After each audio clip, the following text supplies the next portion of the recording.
forefathers weren't the Pilgrims. We didn't land on Plymouth Rock. The rock was landed on us. My grandmother was a full-blooded Iroquois. I know all of that, Mama. They don't know this. I am alive because of the blood of a people who never scraped or begged or apologized for what they were. They asked only one thing of this world: to be allowed to be. And I learned through the blood of these people that black isn't beautiful. It isn't ugly. It isn't kinky hair. It isn't straight hair. Black is just black. It broke my heart when you changed your name. I gave you my grandmother's name, a woman who bore 9 children and educated them all. Who held off 6 white men with a shotgun when they tried to drag one of her sons off to jail for not knowing his place. And you had to reach into an African dictionary to find a name that would make you proud. It comes as a great shock, around the age of 5 or 6 or 7, to discover that the flag to which you have pledged allegiance, along with everybody else, has not pledged allegiance to you. It comes as a great shock to discover that Gary Cooper killing off the Indians when you were rooting for Gary Cooper, that the Indians were you. On the other hand, we are the only true inheritors of the place called America. That's right. That's right. It belongs to us. Because we're still outside of it. It belongs to us, and nobody can do anything about that. And we will get it. If we continue to move. I think it's a guilt. In ways that one can't quite see yet. We already have it. That's one of the reasons for the panic. We have to effect it. Yes. We have to know it, and we have to make sure that everybody else... We have to change it. Our destiny is tied up in the destiny of America. Before the Pilgrim Fathers landed at Plymouth, we were here. Before Jefferson etched across the pages of history the majestic words of the Declaration of Independence, we were here. Before the beautiful words of the Star-Spangled Banner were written, we were here. Mr. Muhammad teaches us that Negro is a term that was applied to us during slavery by the slave master. And right today, it's a term that is used only to point out the descendant of slaves. It's never used for black people, period. Africans can come to this country. They aren't called Negroes. And if they are called Negroes, they resent it. So if Negro meant black, as we've been taught, it would be a term that would be applicable to or pliable to everyone. But he says that it is something that means a slave, or something it means something that has been left out of society, politically, economically, educationally, and otherwise. You don't think of it as an anthropological term? Definitely. It's not an anthropological term. It's a slave term. And it was a term that was invented in America and was used by the slave makers, slave traders, and slave masters, and attached to the property or the chattel or merchandise that our people represented in that particular day. And by the way, we're not black. How about that? We're not black. We're Indian. Yeah. We're Native American. Yeah. How many of y'all grandmothers got Indian in your family? Yeah, I'm Period. I'm Indian. Wait a second, but what happened to the Indians? We black.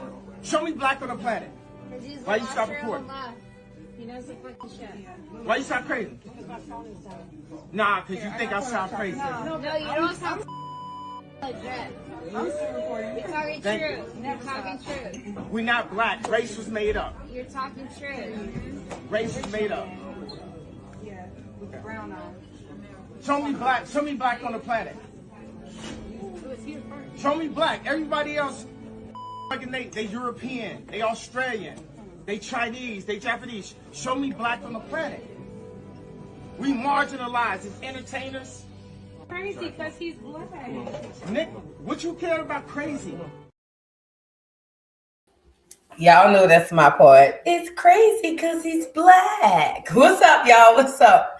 Happy Educational Friday. We are here. Shout out to everybody in the building. Will, you caught it too, huh, boo? It's crazy because he's black. Scotty is slow, yeah. You know that's Scotty. Y'all know that's Scotty.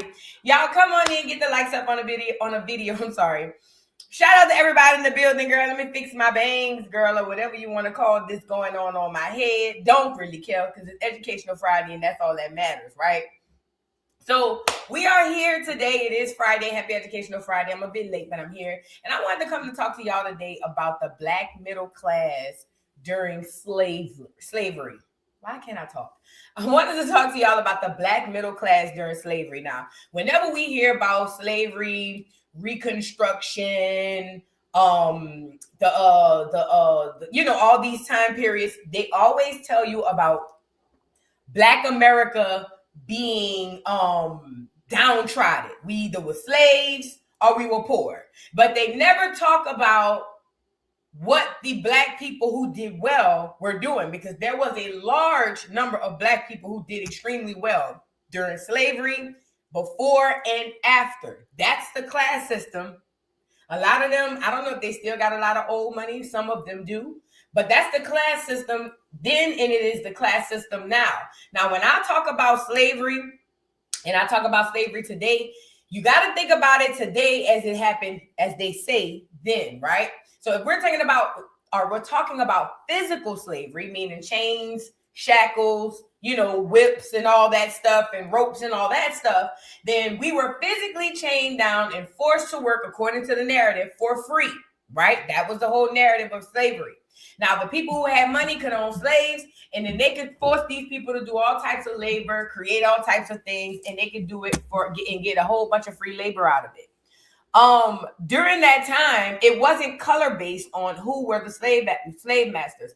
It's crazy because when you look at all the movies and you listen to the stories and the books, you always see white people as the slave master and you always see Black people as the slave. The uncomfortable truth, if you believe the narrative of slavery the way it was taught to you, is that Black people own slaves. Now, we're getting into genealogy, right? And when we're getting into genealogy, we're finding, wait a minute, the slave that my great-great so-and-so owned was actually his wife and kids. And then we're starting to find out, well, what is a slave, right? Because it should make you ask, what exactly is a slave? Because if my grandfather owned slaves or my great-grandfather or whoever owned slaves, but the slaves were his family, then what kind of system was that? And that should tell you that means slavery was a status, okay?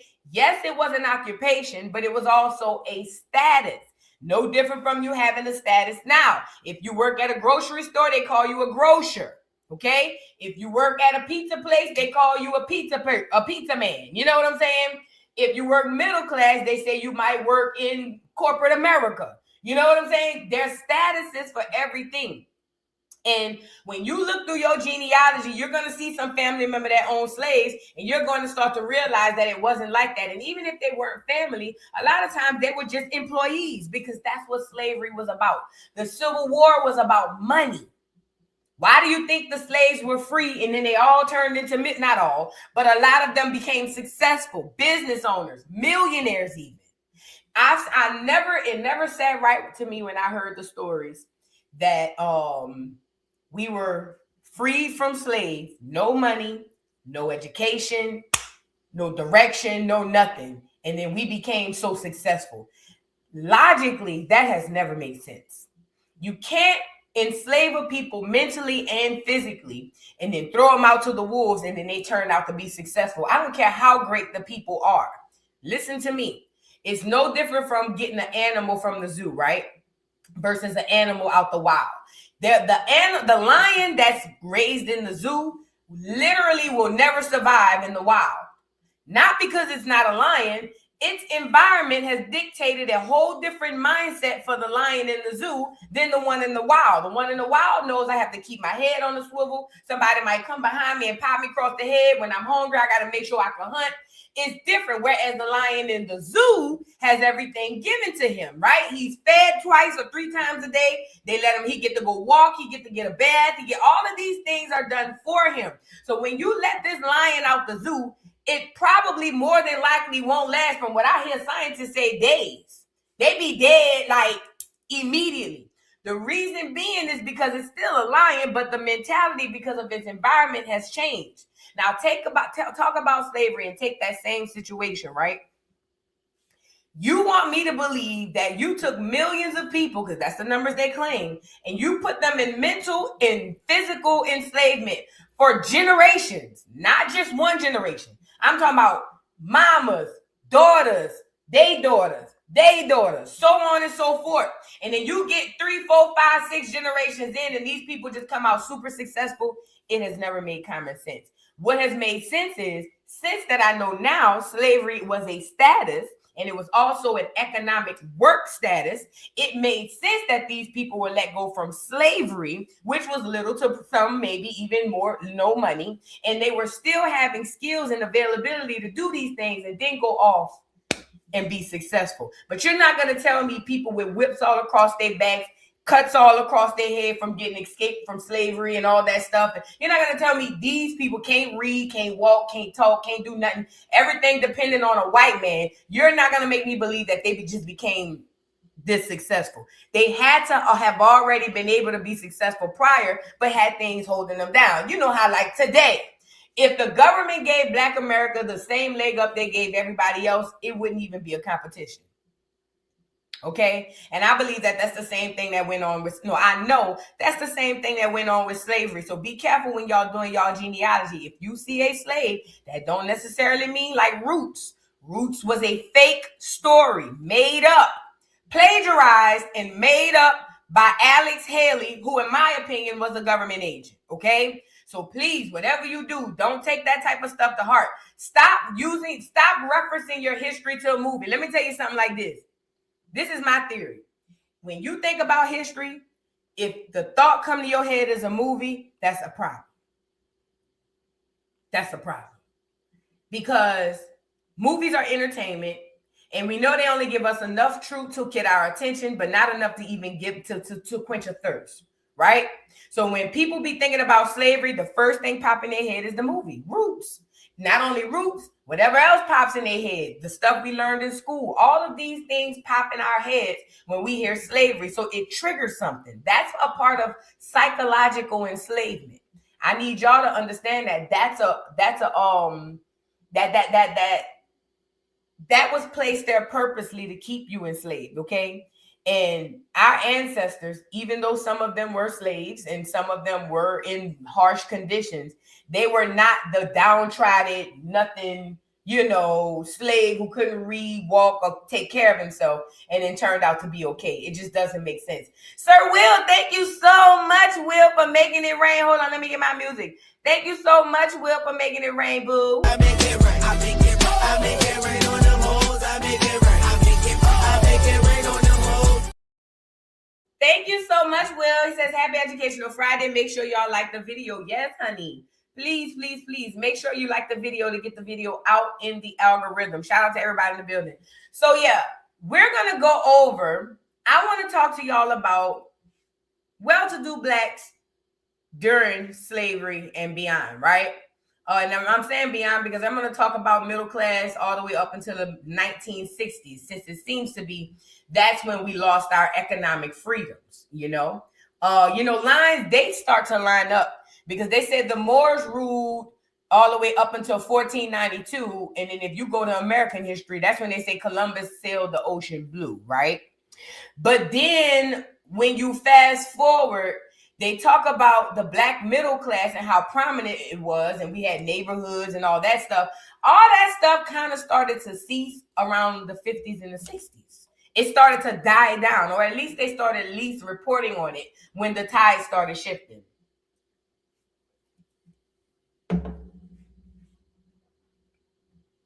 So I found this article from Business Insider, y'all. Like the video if you haven't already. And it says how the Black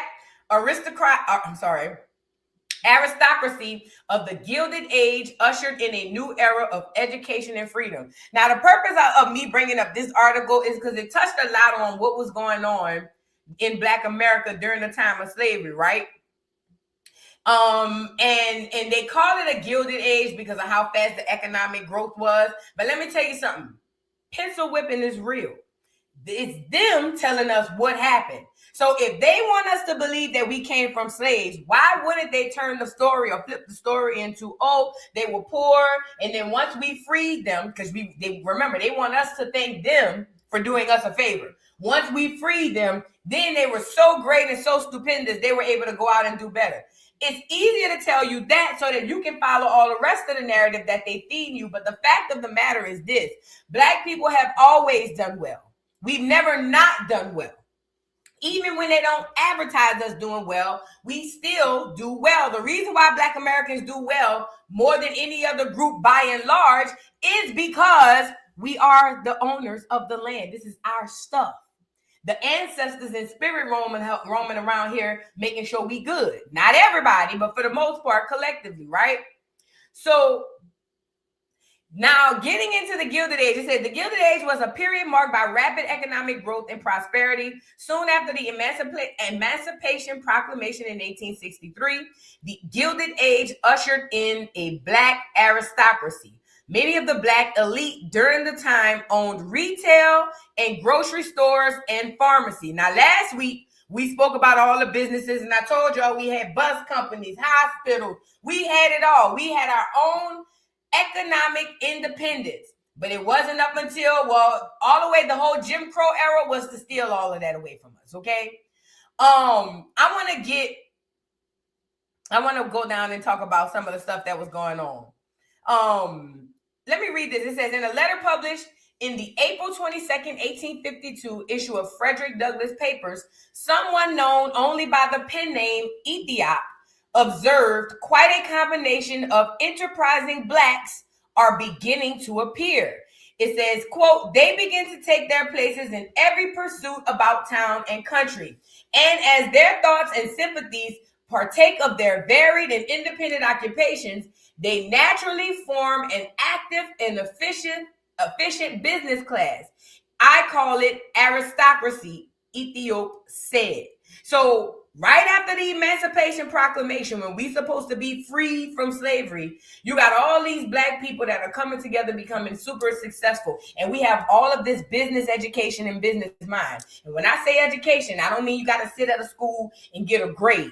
Meaning, this person is saying that they witnessed these people after emancipation, Black Americans, literally go into the business workforce and go bananas, independent of the clears. But again, they want us to believe we were all just poor slaves, okay? Hold on, I want to move down a little bit. I want to talk about this. Hold on one second. Okay. It says the new class, let me go up a little bit. After the Emancipation Proclamation was signed in 1863, the Gilded Age ushered in a Black aristocracy, right? It said the new class was made of Black Americans who managed to amass wealth they'd previously been barred from. Now, let me pause. Why would Black Americans be barred from wealth if they had no access to it as slaves?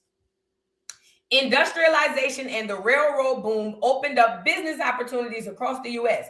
Many of the Black elite were made up of shopkeeping aristocracy who owned retail and grocery stores and pharmacies, according to Peterson. After the Civil War, there was an incredible explosion of modern industry, technology, and science, which fueled the money that makes the Gilded Age. Peterson said Black families of wealth emerged in this context. Now, remember, we are now independent economically. Our money is circulating within ourselves. We got our own businesses. We got our own neighborhoods. Because remember, around this time, we're still a communal people. We're not communal today in 2025, but then we were a communal people. So we lived in the same neighborhoods. People got together, like-minded people, and say, yo, let's build a hood. Let's build a neighborhood. And it was like, all right, bet. And then it's like, okay, so what can you do? I'm a doctor. Bet we got a doctor for the neighborhood. What can you do? I drive buses. Cool. We got a bus driver for the neighborhood. What can you do? Oh, I deliver mail. Cool. We got a mail. You get it? This is the difference when you have a people who are communal versus a people who are not. This is why they got us all separated now, so we won't get together and do things like this, because it will literally change who we are economically as far as us amongst the other people in America or the world, period. It says, for example, Thomas Downing became one of the wealthiest people in NYC and was known as the New York Oyster King. Hold on, let me pull him down. Now, this is a black man, a black man with a black family. I notice when a lot of these old pictures be showing up, they always show us a black person with a clear person or racially ambiguous looking spouse. You know what I'm saying? And the kids be looking black and you just be like, they always want to try to mix and dilute who we were because they don't want it to look that us, just black on black, can do well without them, okay? So here it is, the Oyster King, the New York Oyster King, and his family, beautiful family. It says, Thomas Downing, the son of formerly enslaved parents, moved to New York City and became a savvy businessman who popularized oysters, which had once been considered common food. In 1825, he opened the upscale Thomas Downing Oyster House, a restaurant so popular that Downing was nicknamed the New York Oyster King. Now, let's be clear. This is 1825, during slavery. During slavery. This is a black man in New York.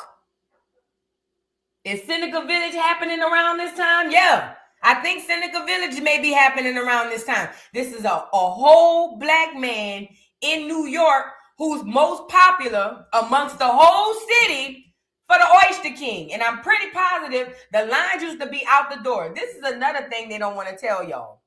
White people patronize more black businesses than we ever did theirs. You would never believe it. White people couldn't wait to get to our hotels, couldn't wait to get to our restaurants because like now, we always have the better stuff, okay? It goes on to say in 1825, he opened the upscale Thomas Downing's Oyster House, a restaurant so popular that Downing was nicknamed the New York Oyster King. Downing was one of the wealthiest people in New York City at the time of his death in 1866. A millionaire in today's money, per the Virgin Pilot. Still, he was prohibited from acquiring U.S. citizenship until the Civil Rights Act of 1866 was passed just one day before he died. So he must have been a foreigner. He probably was a Caribbean. But it doesn't matter. He was here and he was a black man and he was doing well. This is during the time where they want us to believe that we weren't. Okay? Now let's get into Pierre Toussaint. I read about him. Toussaint was born into slavery in Haiti and was eventually freed in New York City. He became a highly sought after hairdresser among the society's upper crust and used his new wealth to support orphans and immigrants to gain education and employment. Let me also say this too. New York has always been a melting pot. It has always been a melting pot. And what I learned about when I'm reading these articles and a lot of this stuff, they would rather put the foreigners in than to show you us. That doesn't mean we didn't exist because I know this is the second foreigner I done came up on, okay? That doesn't mean we didn't exist, okay? That does not mean that. So please don't think of that as that. What I'm showing you is, even if these people are from the islands in New York, because this is New York at the time, we're not talking about the South, and this is one article. Even if these are islanders, these are people who are capable of doing stuff during a time where they were telling us that we were not possible or it was not possible for us, okay? And in 2025, to keep you mentally enslaved, they got to keep you out of the positive parts of the story. They don't want you to know how well you did. They don't want you to know. If you go right now and Google wealthy blacks during slavery, you won't find nothing. You'll find something that might hint to it, but you won't find nothing. If you look at Google act like none of this shit never existed. You got to damn near trick Google to find this stuff. Okay? So please be advised, just because they put in a couple of foreigners in the doggone thing on here, that doesn't mean that it wasn't us. These are two people from this particular article, but I'm telling you, they do this on purpose to make sure that it's not us, and we don't mentally think that we can do it, but we definitely can. Okay, it says Toussaint was born into slavery in Haiti and was eventually freed in New York City. He became a highly sought after hairdresser among the society's upper crust and used his wealth or his new wealth to support orphans and immigrants to gain education and employment. It says women also became independent and wealthy, such as Mary Ellen Pleasant. It says Mary Ellen Pleasant became a self-made millionaire after she moved to San Francisco following the glimmer of the California gold rush. While she worked as domestic help, she listened to the wealthy men she served as they exchanged information on making proper investments and manage money. Now, in this situation, she would be the same as a slave.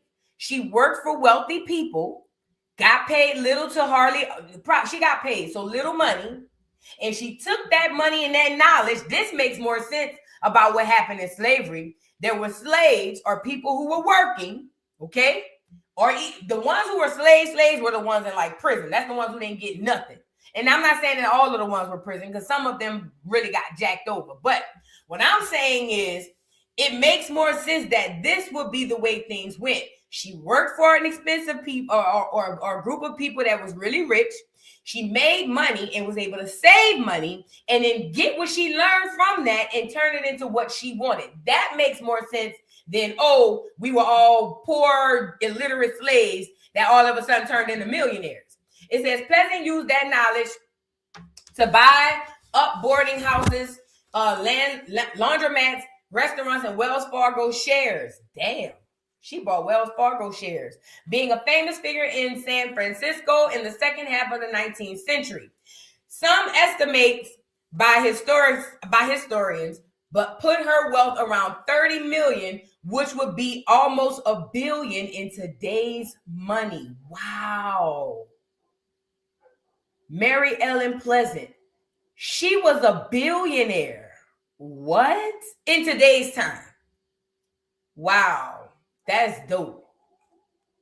And this is the second half of the 19th century, which is the 1800s.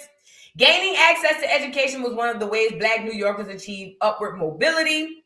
Look at the baseball players. Remember when it was our sport? African-American baseball players from Morris Brown College in 1899. Look at them brothers. He looked like he was hell too. Him was hell. He was hell too. And look at him with the baby. Too much going on, child. All right, let's move on. It says money alone didn't grant access to the upper echelons of Black society. In addition to having character and respectability, the Black elites emphasized both education and hard work as core values, according to Peterson. Since Blacks came to this country, education has always been number one. Peterson told Business Insiders, there's a belief that if you had ambition, you could do anything you want. And ambition started with education. On February 25th, 1836, Quaker philanthropist Richard Humphreys founded the first HBCU in the country, the African Institute. Watch the hijack.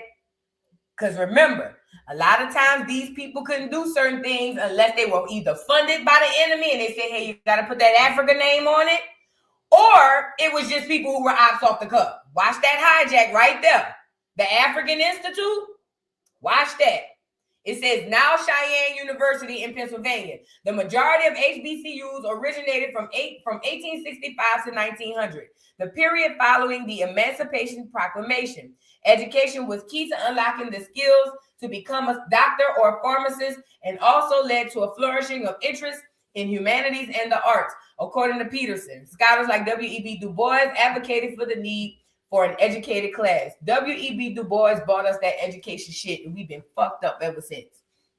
Do you know, prior to them telling us we needed a college to be a doctor, we were doctors, healers, all of that. This is prior to all of these HBCUs popping up. Remember, a lot of these Black people who funding these HBCUs, they getting funded by the clears. That's why they get to tell them what name to put on it. That's why Spelman is named after that clear woman. Okay? So they getting funded by these people and they telling them what they have and what they can and can't do. This isn't all bad because Black people are getting educated. But I'm telling you now, it wasn't until they introduced the idea, obviously through, what's his name? Was it Rockefeller who came up with the education system? He didn't come up with it. He brought it to America. But that was the thing, to usher it in and introduce it to us. W.E.B. Du Bois and that talented tent, they were one of the ones to advertise that shit to us. Part of the problem, I swear. It says the Negro race, like all races, is going to be saved by its exceptional men. Du Bois wrote in an essay, Talented Tent. See? Didn't I tell you? Didn't I tell you? That's how I roll. Let me tell y'all something. Be careful. when you're reading these articles and you're reading this stuff, you got to be very careful to know what to look for, because they will have you they will have you thinking one thing when it's something completely different, okay? They like to play with words, and it messes with your subconscious. If you're not paying attention, you're just going to read it, but the way your brain is going to understand it is the way they intended when they wrote it.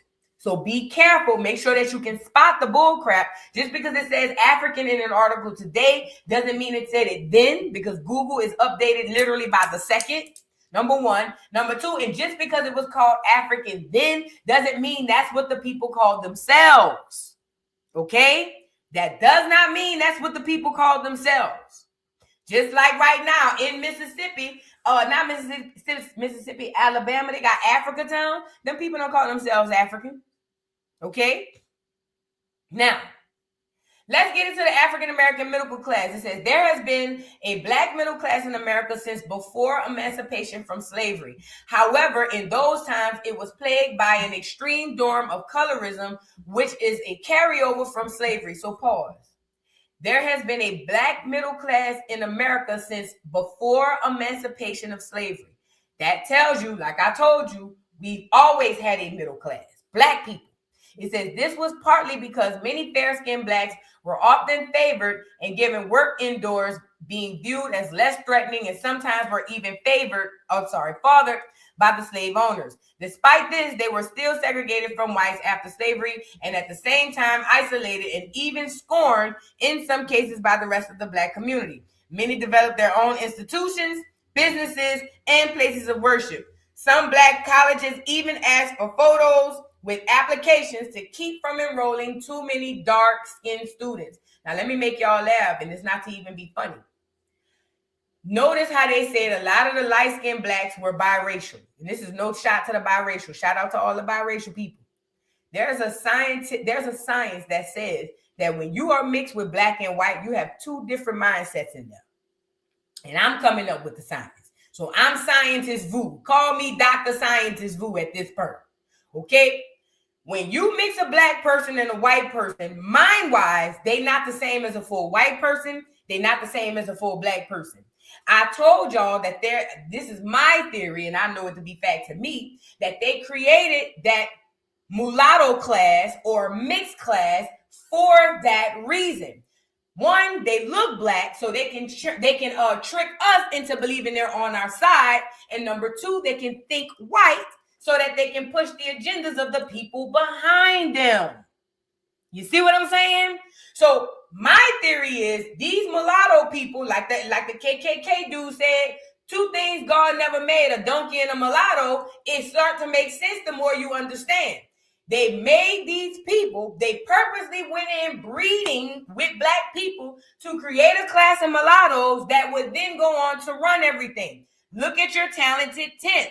Almost all, if not all of them, have a white parent or a biracial parent. Look at the people who were running in politics. Mostly, if not all of them, had some other race in them. This is strategically done. And this is no knock to biracial people. I'm just giving y'all the history, okay? It says black middle class by income, black households. It says middle class was at 36%. This was in 2019. So, okay, in 2019, it's saying that the middle class was at 36%, but then it's up to 45% in, what's the year on this? Hold on. I don't want to give y'all bad data. Sources, U.S. Census, blah, blah, blah. Income 2018, 2019. I don't think they have no year on this. Well, it says income in 2018. And the survey was done in 2019. So I guess, I don't know. This is a bad data page. But anyway, black households went up, obviously 9%, middle class. Working class went down. Hello? Now pause. This is just for this data. I don't know how true this is. I didn't check none of this shit. I'm just using this as an example. So according to this data, it was 36% black people who were middle class. I promise you, number one, all the data that they give us is capped. But if you're going to go with the move and believe that, you got to know that 36% at middle class, that means out of 100 of us, 36% of us are in the middle class. I highly doubt that, because you got to understand what is middle class. And that's a whole other thing. At any rate, it shows that we're making more money, but working less, meaning probably because of the internet and all that other stuff. But either way, it shows an increase in the black middle class from this particular data. I don't know how true it is. It says most of those who work or who consider themselves middle class were still redlined to the inner cities and lived among the working class and poor blacks. You see how that go? Things began to change when the civil rights movement, since the 60s, I told you that's where everything changed.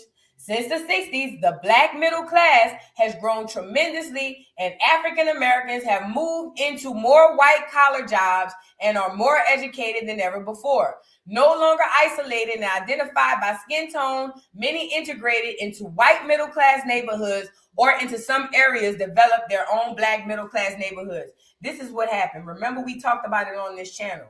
Black people were making their own neighborhoods, their own everything. The KKK came in and was moving us out, remember?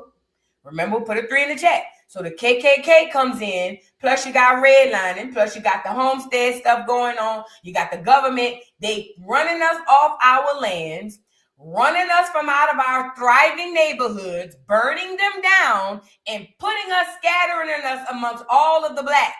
This is to confuse us. But what I'm telling you is, everything lines up, these dates lined up to the theories that are really the truth. Because all around the 60s when things start to change. This is when Martin Luther King comes in. This is right when Martin Luther King comes in with the dream. And now these black people who were once independent, where their money circulated in their own neighborhoods because they had their own hospitals and their own everything, now because they living amongst the clears, they got to go to the regular hospital. They're not going all the way back to the country or wherever they from to go to that doggone doctor. So now they got to go to this hospital. They got to shop at this grocery store. You get it? That was strategically done. But the way they tell us the story was this is by happenstance, and just so happened this was happening, that happened, and then black people started moving. No, they pushed us like that to keep us away mentally and really physically from who we really are. It goes on to say by the 1990s, middle-class black American communities had become well established, no longer exclusively connected to lower income blacks. Communities such as South DeKalb, Atlanta, Prince George's County, DC, Maryland, and Baldwin Hills, LA, sprung up across the country and are still growing today. Okay, now they say for income, there's no specific definition of what middle class is by name, according to the U.S. Census Bureau and the Bureau of Labor Statistics. However, considering that middle class is above poverty, the nearest definition would be the median income. The median income is the amount which divides the income distribution into two equal groups, having income above the median and having income below the median. The real median household income for all households in 2009 was $49,777. Love that number. And then it says the black median household income is $29,328 as of 2010, and as of 2009 it was $32,584. So it seems like the median income went down, but it seemed like the black middle class numbers went up. Okay, and median is just like they said, the middle ground between the lowest number and the high number. That's all the median is. Listen, they never tell us how well we done, and when they do, they put it in a situation where we are the least of those. That's all a part of mental enslavement. You have to learn when you're reading some of this stuff, you got to decode it. You got to read between the lines. Sometimes you got to read between the letters because they telling you the truth without telling you the truth. And this is how I know people don't be reading stuff correctly. They just read the words for what they are verbatim and they go with the move. And that's how miseducation goes on. You have to have a discernment on you for you to know, wait a minute, this don't sound right. And if anything stops you right in your tracks and says it don't sound right, because it's probably not true. But the black middle class has always been a thing, always will be a thing. And it's going to be a thing in the future when these people go into these smart cities. I'm telling you, there's going to be a middle class or at least a higher class of people who are not going to live like that. And then we're going to be sitting up here hollering, damn, or at least in 100 years, how could these black people live amongst these black people while they're poor? Now I understand. Everybody can't go, number one. But number two, it's literally designed like that. It's weird and it's horrible to say, but it's designed like that. I'm going to go here. It says, by the 1890s, Wilmington's upwardly mobile Black community had been blossoming for decades. It seeds planted during slavery. In the antebellum period, enslaved Blacks in urban homes and plantations were often highly skilled.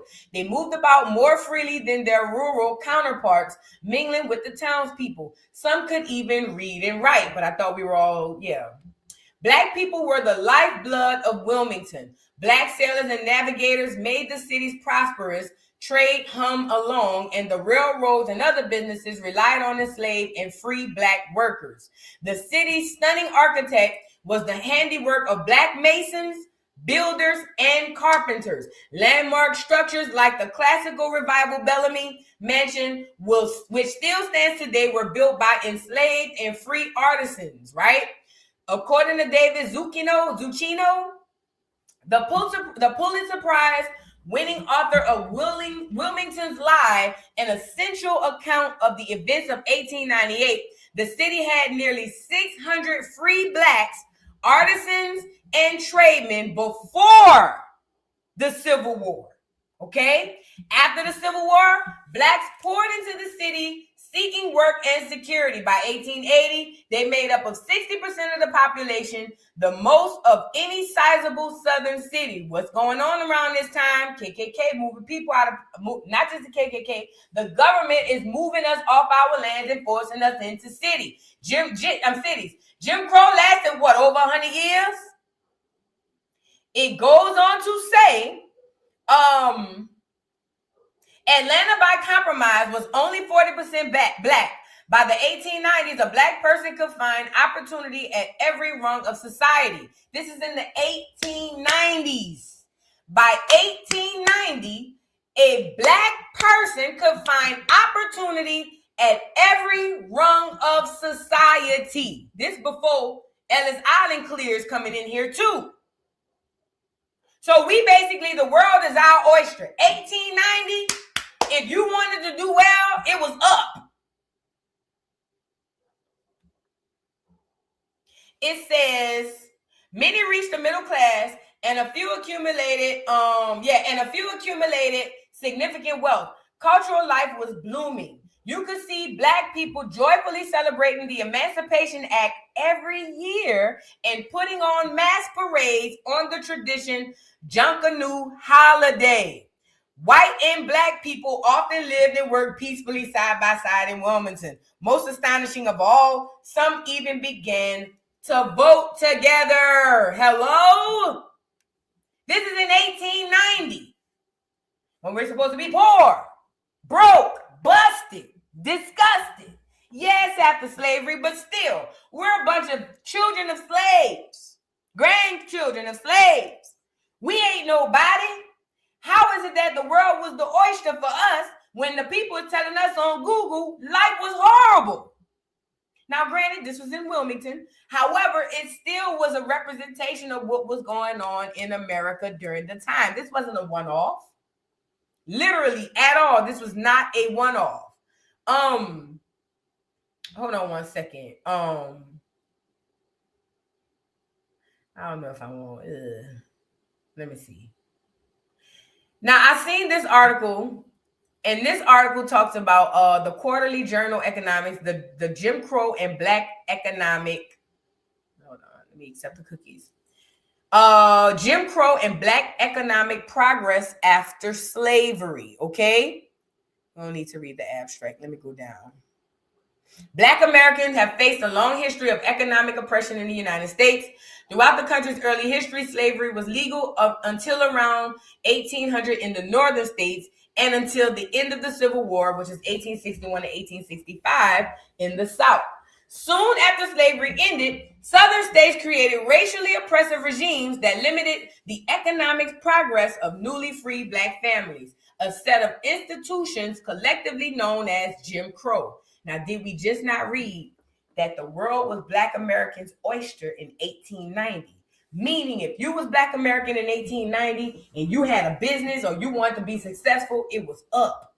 But I also told you Jim Crow lasted 100 years. So Jim Crow, you want to know why they was going through burning downtowns? Why they was burning up churches? Because you were outdoing them. You were doing too well. You made more money. You were more intelligent. You had more opportunities. They're not teaching us this. They want us to believe the masses of us were all jacked up. And this is very important because when you do your genealogy, you're going to realize a lot of us have family who was on this side of the table more than the slavery side of the table. And some people might feel, oh, snap, if my family wasn't slave, they had to be horrible. No. And then also, let me add this as well. You might could do your genealogy and see that those people from your lineage were taken advantage of, and you can go back and get their shit. You get it? Okay, so it goes on to say, it says the Jim Crow era. Wait, is that the right word? Yeah.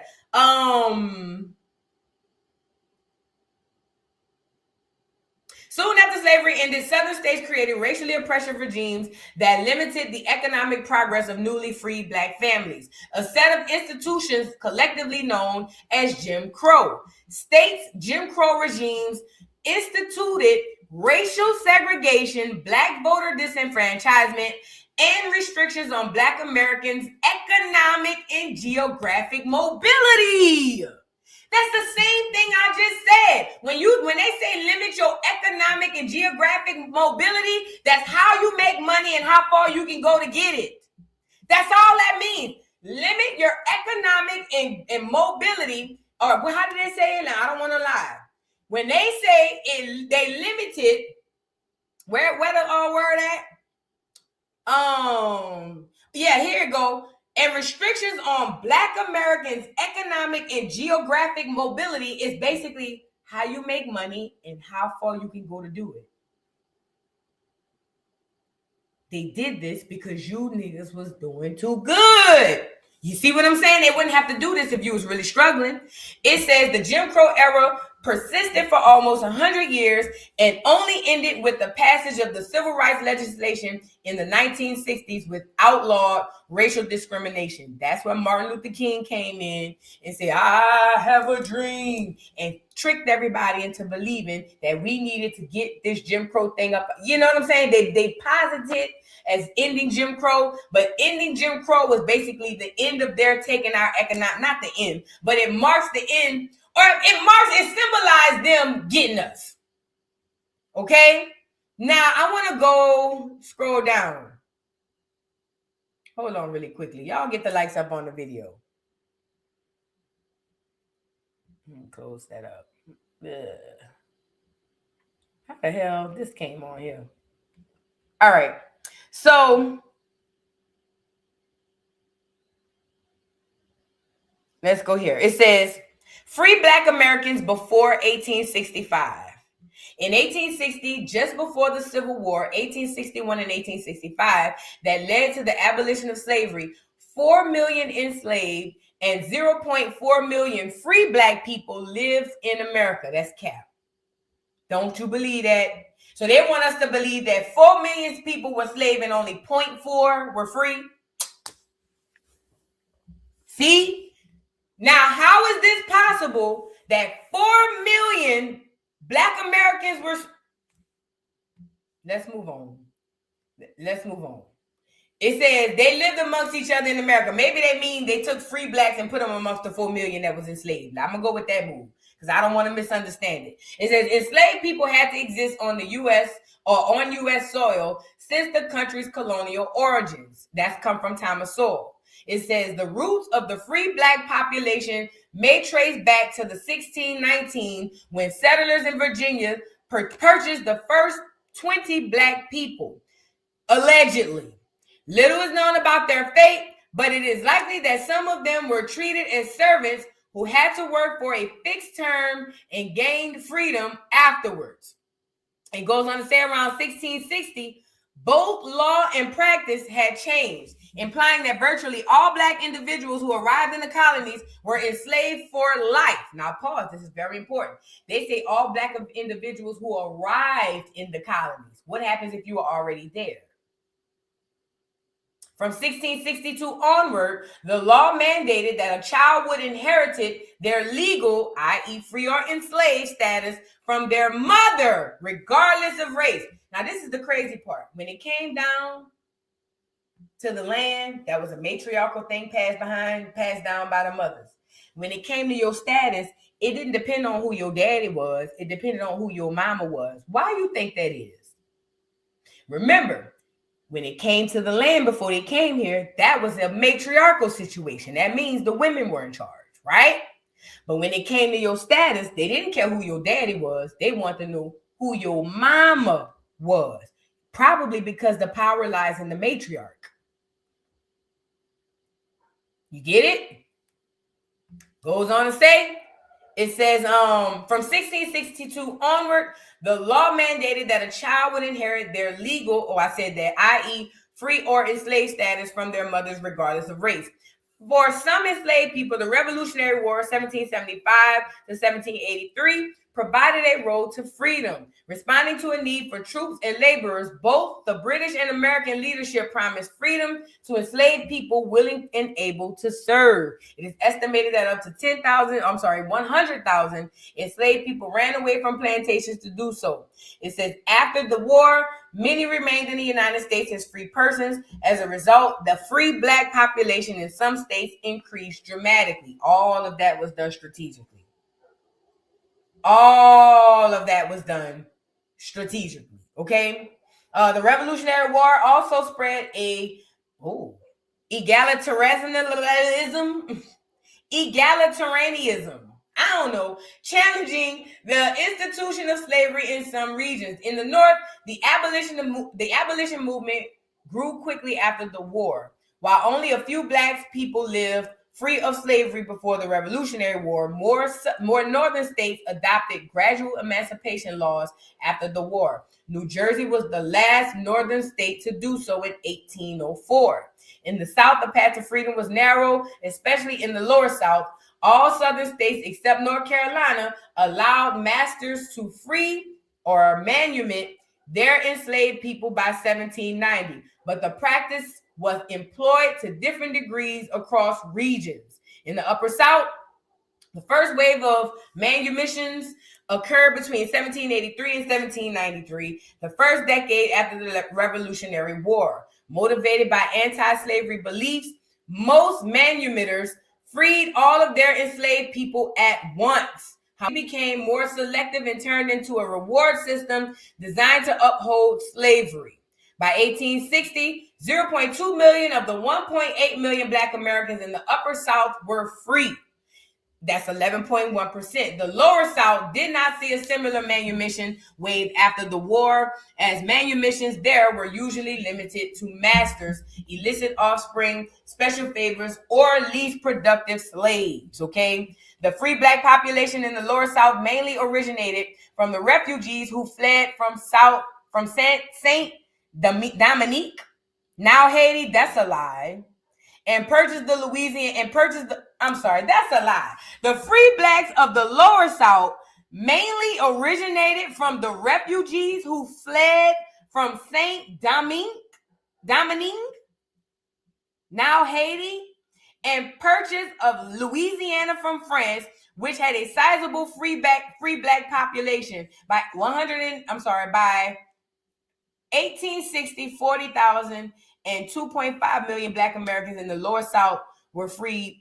1.6. That's a lie. The Haitians that came into America during that time were clear. I'm not saying no Black Haitians came in. The majority of Haitians who came into Louisiana during that time were clear. They were clear French people who were getting their ass whooped by the Black Haitians. The Black Haitian people were not fleeing during the war because they were there fighting. The Black people of the South did not largely consist of Haitians. That's a lie. This is why discernment is very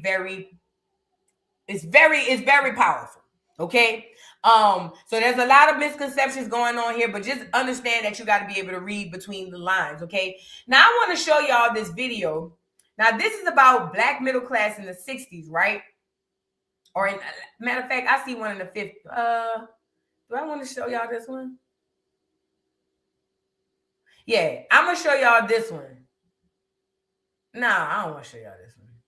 Because I want y'all to see the actual video. So there's this black middle class in the 60s. And one thing I noticed when I'm watching this video is these people, a lot of them are new money, but a lot of these black people in this storyline come from money. Now, this is all the way in the 60s. Still in 2025, we still have black Americans with long money. It still exists. Hold on, let me share it. It still exists. However, you rarely hear about the black people with long or with, when I say long money, I mean generational money, right? You rarely hear about it, but it does definitely exist. I want y'all to pay attention to a few of these stories in this black middle class in the 60s and listen to how they talk. They talking like they ain't just jumped off this porch to do all of this stuff. Some of them did, but for the most part, this is something they've been doing. This is something they come from. These are well-to-do, educated black people. Let's get into it.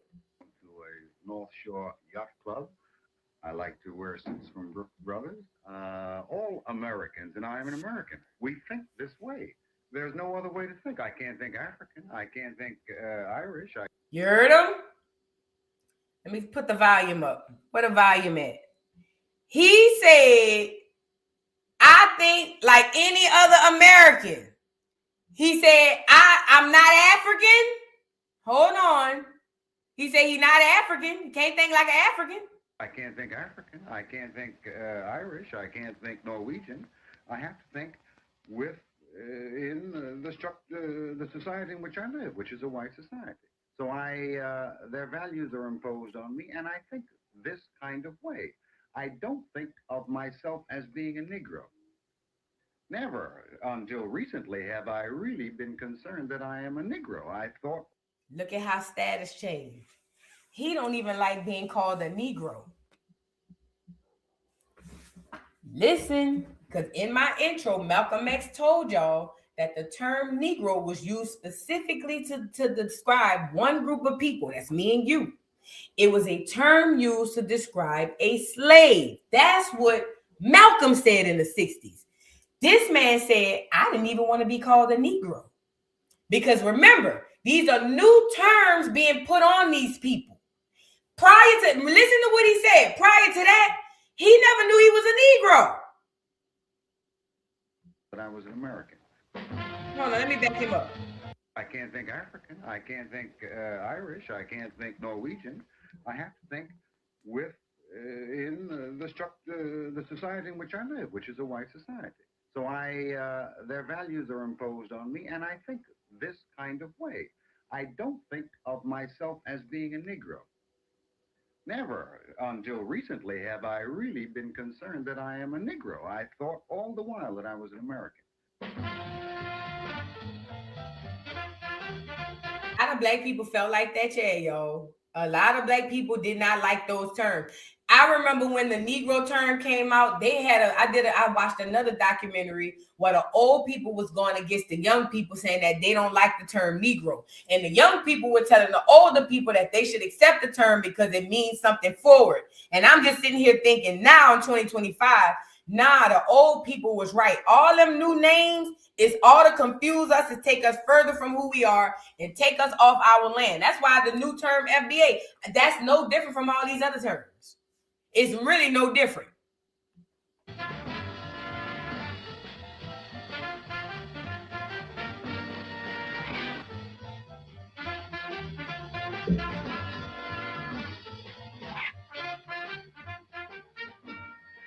Very interesting commentary on this in Life magazine several years ago when they had the sit-ins on Route 40 to try to stamp out discrimination. And they had asked a lady there who ran just a hash joint almost, why she discriminated against all of these black people when some of them were diplomats from African nations. And her comment was simply that they all look like just plain run-of-the-mill niggas to her.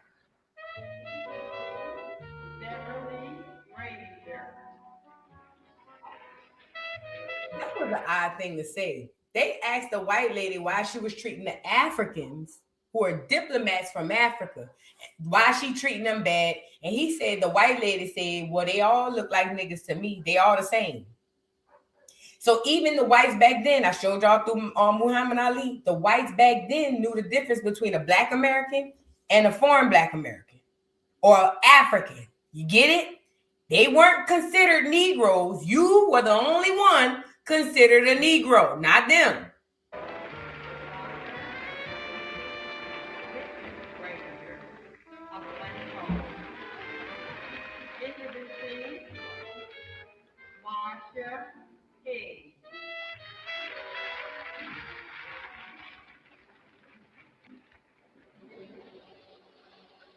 My sister did debutante ball. This is Robert Jones, age 38, native-born American. He holds down an important job, owns a yacht that sleeps 8, and vacations each summer on fashionable Martha's Vineyard. Oh, y'all did know, I hate to keep stopping it, but y'all did know Martha's Vineyard was black owned. It was owned and created by black people. Y'all do know that, right? Indians. Let me say that again.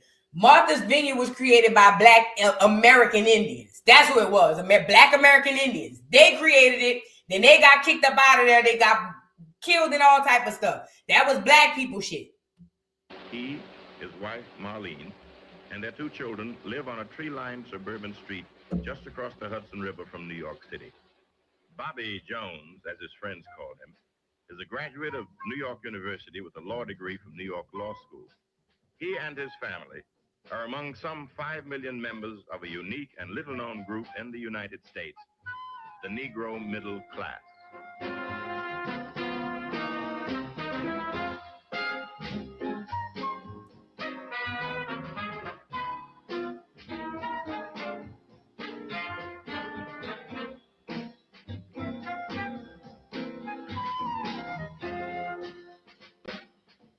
Bobby Jones and his counterparts are to be found in every state of the Union. 1 out of every 4 Negro families can be said to be middle class today, which is better than twice the figure of only 10 years ago. Most are still on the lower middle income rungs in the $7,000 to $15,000 a year category, though others, such as Bobby Jones, do much better.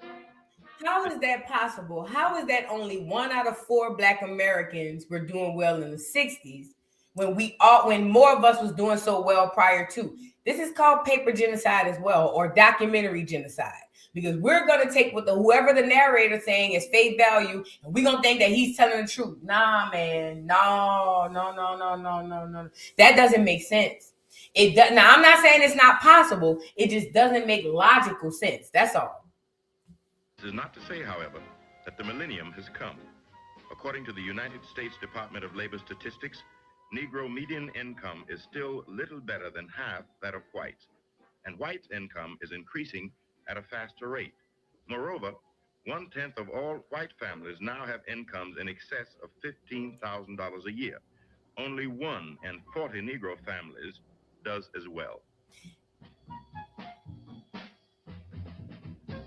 And this was another way to mess with your economics, to put them at a higher place economically than you. So since they became in charge of the jobs, they started paying them more and us less. That's to put them at a higher rate. Remember, they gave them the GI Bill so they can get houses after the war.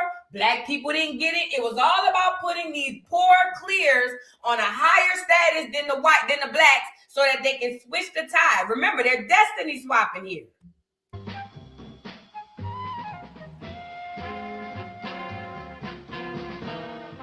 But there are increasing numbers of Negroes whose incomes are rising as their qualifications multiply and racial barriers to their advancement slowly lessen. What I'd like to do is to get a complete and thorough review of this to make sure that we have everything in there. And at the same time, Bobby Jones, whose father was a post office worker in Boston, supervises a staff of 50, mostly whites. In the model cities heard that? Staffing and budget items, we have included rehabilitation specialists. We have. But does income alone determine what is understood by the term middle class? Called the American sense, which implies a style of life. Dr. St. Clair Drake, sociologist from Roosevelt University in Chicago. I tended to conceptualize class that way myself. One of the ways I like to think about it is this. Some years ago, when Horace Caton and I were working on Black Metropolis, we were suddenly struck by the fact that you could find two Negroes who worked in the stockyards as what we used to like to call cattle eviscerators, taking out the insides of the cattle as they came along on the assembly line. And let us assume that both of them were making about $400 a month. One comes home and on the way home stops by the local tavern, imbibes a good bit of alcohol. By the time he gets home, he's in a very bad mood. He knocks on the door and it isn't opened quickly. He yells up at his wife and she sticks her head out the window and curses him. And then everybody up and down the street begins to throw up the windows and look. She comes out and he beats her and they finally get on in the house and they both start taking their drinks and the fight goes on. Now the other man takes his 400 and he passes the bar, turning his head the other way. And when he arrives at home, his wife also doesn't open the door quickly enough. But he waits until he gets inside, and then the fight starts inside. And when he gets ready to beat her, he pulls down the shades to make sure that the neighbors don't see. And then having got that part of it over, they sit down at the kitchen table and decide how much of the money they're going to put aside for the educational fund for the kids and how much they're going to put in church next Sunday. And this is the end of the day. We call the second a middle class way of life and the first a lower class way of life. The point I was trying to make was they both might have the same amount of money, but the way in which they behave, the aspirations they have for themselves and their children differ. And therefore, money alone, as we would see it, doesn't make one middle class. Now, if you want to look at American society in three levels, say an upper, a middle, and a lower class. Wait, I want to unpack that just a second. What he's saying is you get two black men. It sounds like one live in the hood, or at least has a hood environment of a home, and one has a middle class type of background. What he's saying is they both got to pass the liquor store, but it's about mentality. Even though they both at the time making $400 a week, which is a lot of money, or however much he said they was making, it depends on choice, because that's what I believe. Choice, number one, yes, mindset and mentality is the key. Because even though they both got issues at the crib, let's be clear, the one who's going home, the middle class, he's not less stressed than the one who's going home and fight with his old lady. Don't ever get it twisted. They both equally stressed. But the choices they make and the mentality that they have dictates the way that they live. So the man, even though in the middle class, he might be stressed and have all this stuff, it's certain choices he's not going to make because he understands X, Y, and Z. Whereas mentality-wise, that's why the man said having money don't mean you middle class. What he's saying, this is about mentality. That's why you get all these people who rich now, and then they be buying this and buying that, and the next thing you know, they broke, because it's a mentality, okay? And I think that's very important, because with black people coming into wealth the way that they are now, we have to understand that you have to respect money. Like I say this all the time. You got to respect money like you respect a gun or like you respect liquor. If you disrespect alcohol or a weapon, you can seriously injure yourself and or kill yourself. I believe it's the same way with money. Mentalities have to shift when we get into this money, y'all. It this way, an upper class puts the emphasis on refinement, the middle class on respectability, and the lower class on survival.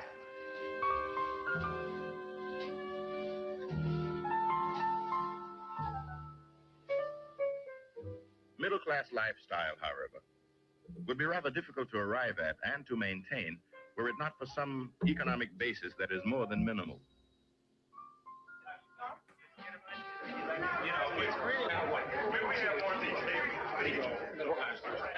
I've never really thought myself as middle class.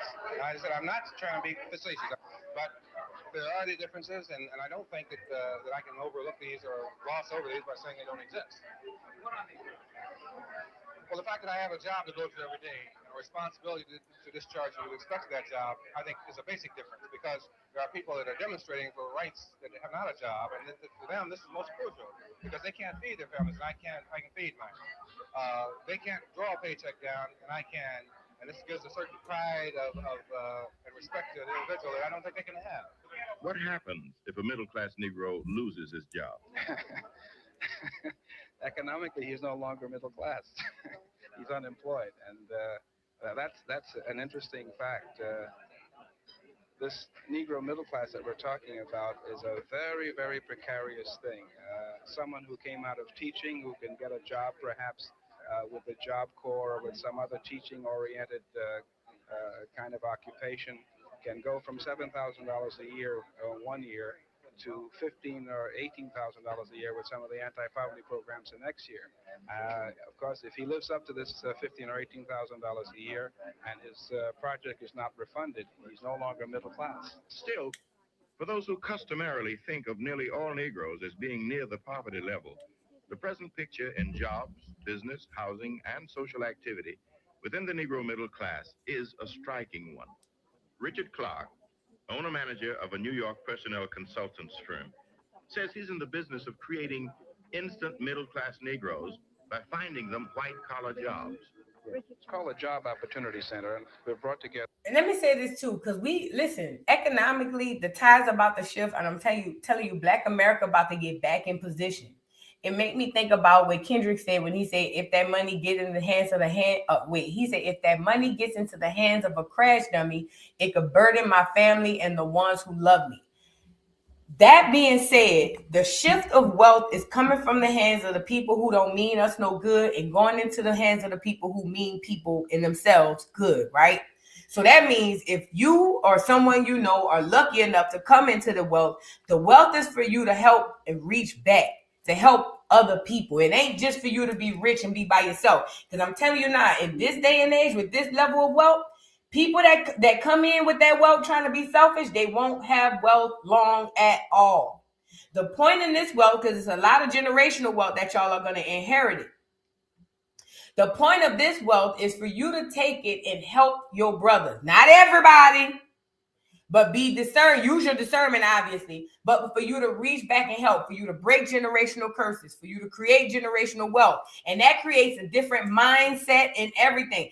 That's going to be put on the backs of the people that are going to come into money, come into status, and come into all of this. All them fake ass people who was at the top that wasn't doing shit for the people, all of them are about to be stripped down. And the Most High, the Spirit, the ancestors, whoever, is about to put the people in place that need to be put in place, because there's a huge shift about to happen.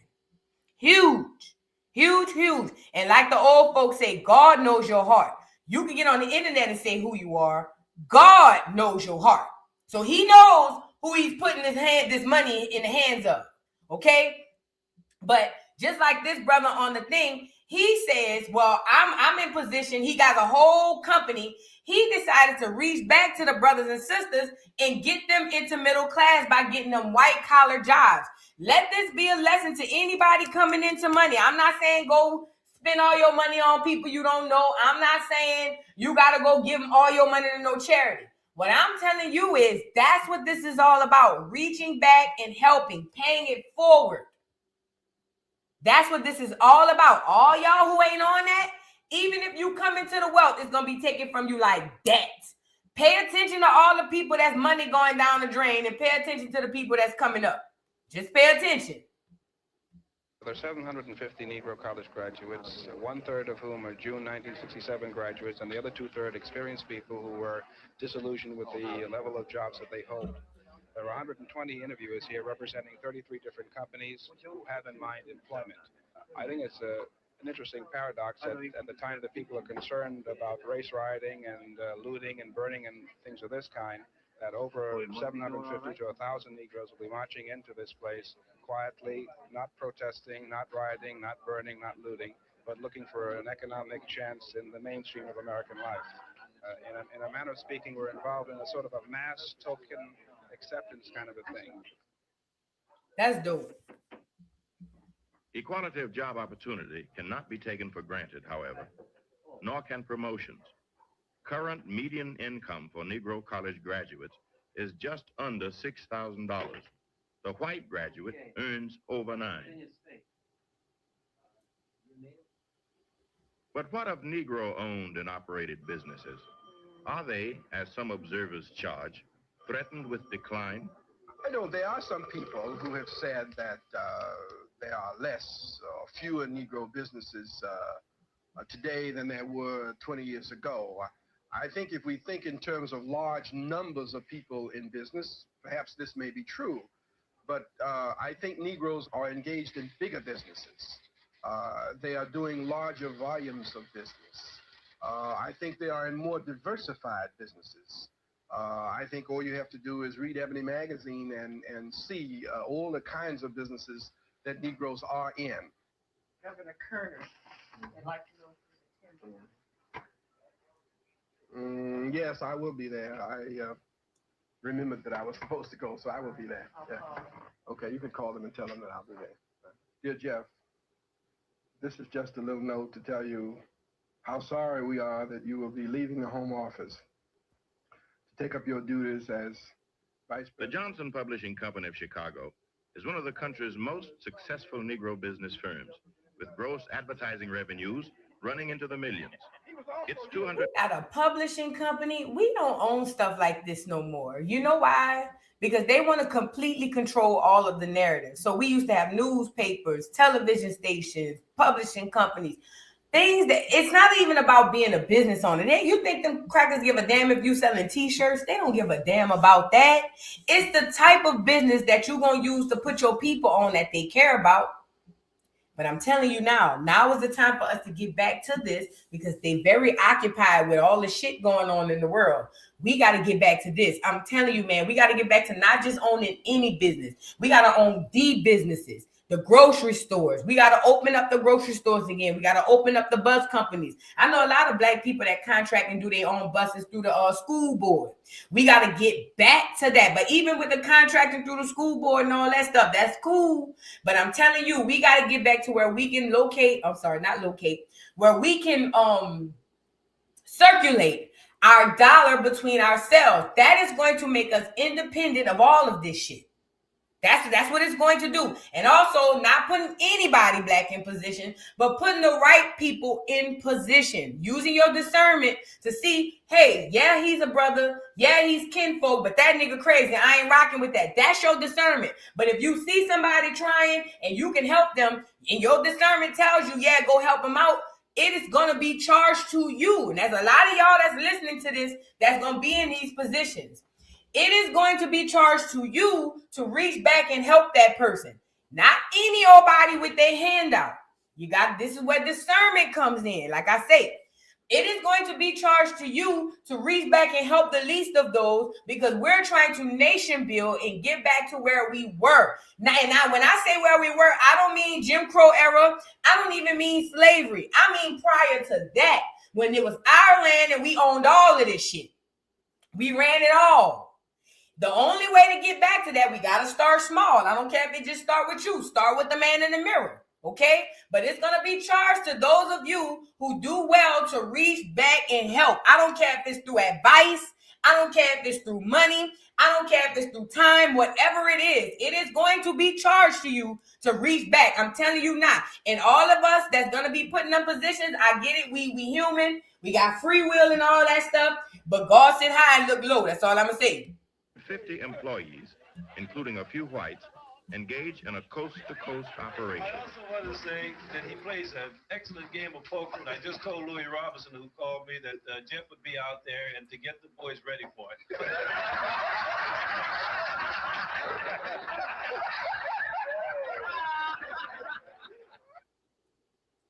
Negro business in general, however, remains in the small business category. Discrimination by lenders, suppliers, and insurance companies often makes their success a precarious one, especially now that many larger white firms have recently discovered the $32 billion Negro market under their very noses.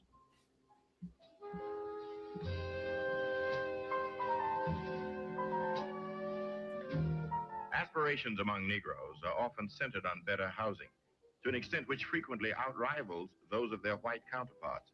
Atlanta, Georgia's flourishing Negro middle class is widely noted for its extensive and highly status-conscious new development areas, such as this one in the prestigious Collier Heights section, built and financed by local Negro businessmen. Ain't that beautiful? In the past, white banks traditionally turned down Negro loan applications. Eventually, black institutions pooled their resources and moved into the vacuum. Today, Atlanta white firms are belatedly trying to outbid black banks and black contractors for a share of one of the fastest growing markets in town. You saw that? Now we got black, nice neighborhoods, middle class, just us. And then here come the white people trying to outbid us. I'm sorry, on our stuff. These are all wrenches. The reason why they were on our ass so hard is because how well we was doing. But let me say this too, because I'm taking mental notes. We gonna have to take notes because if they were able to do it in the 60s, we can do it in 2025. If they can create a middle class black neighborhood that look the way that I just showed y'all, we can do that shit in 2025. I know there are other black people who are clean, who just want to go to work, come home, take care of their children, and raise their, you know what I'm saying? These are like-minded people. If that's what you want, you find those people and you commune with those people. Commune with people who believe in disciplined children, if that's what you believe in. Commune with people. You see what I'm saying? Find your tribe. But whether they seek private houses or high-rise apartments, such as in these Chicago cooperatives, most Negro home seekers still find themselves barred from all but largely segregated areas. Even those who could afford better are often trapped in substandard, overcrowded units, while such better housing as does become available is swamped with frustrated applicants, who also seek quality education for their children. They created a demand.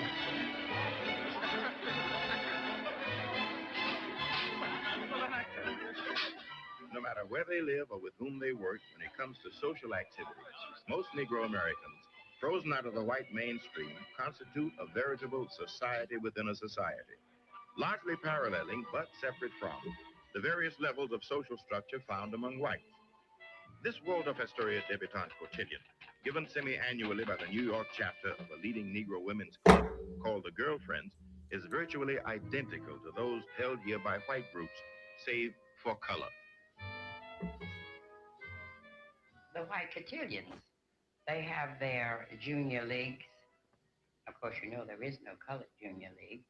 Well, the Girlfriends is a very friendly group of girls. They do charitable work, civic work, and it's a social group. I have a lot of white friends, and I think the ones that I have, they like me as me, and they like to work along with me. But I don't think that they want to particularly invite me to their homes, to their parties, which is perfectly all right with me. And you wouldn't want to go? No. I mean, their friends and I probably wouldn't have anything in common, and we probably would. We don't know that. Wow. We meet together on certain basis, but I don't expect to be invited to their parties, and I'm sure they wouldn't enjoy coming to mine.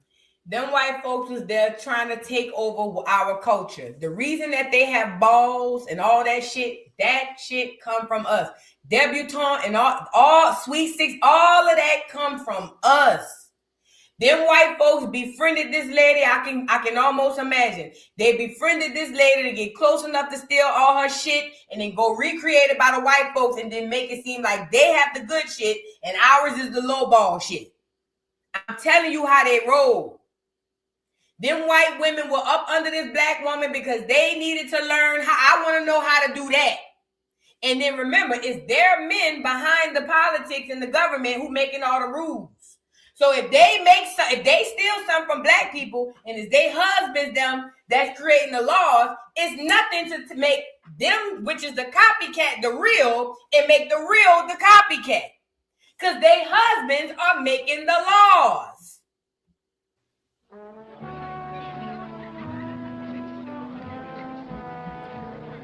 In recent years, however, There has been some increase in integrated social affairs, such as at the annual Evening of Elegance held last summer at Mrs. Sidney Poitier's Westchester estate. Invited guests paid $60 per couple for an elaborate evening of cocktails, dining, and dancing. I think that many people in this country who are white, they come in contact with Negroes through advisory boards and benefit committees, and this in itself brings about a certain amount of communication. People can sit down over a cocktail and talk about the world's problems. This in itself is a form of dovetailing into society, into the mainstream.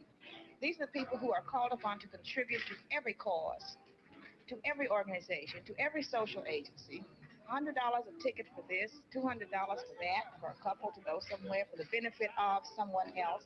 The entire involvement of these groups involves participation and giving of themselves, of their money, of their time to those less fortunate than they. In this respect, yes, there is a Negro society.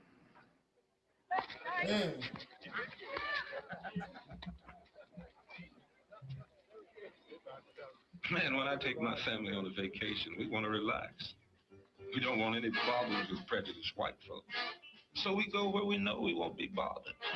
That may be down home to visit the family, up to Canada or Cape Cod, or even abroad to Europe or Africa. One popular vacation spot among Negroes is the resort town of Oak Bluff, Massachusetts, situated on Martha's Vineyard, an island just off Cape Cod. You get it? That's Martha's Vineyard right there. The Inkwell movie, that's all black people. For fun and relaxation, thousands journey here each summer from all over the country, forming a sizable Negro colony which gets along with, but keeps somewhat aloof from, local and vacationing whites. Doctors, teachers, and other professionals are prominent, and many have bought and maintained summer homes for their wives and children. They got summer homes? Must be nice. They have a summer home.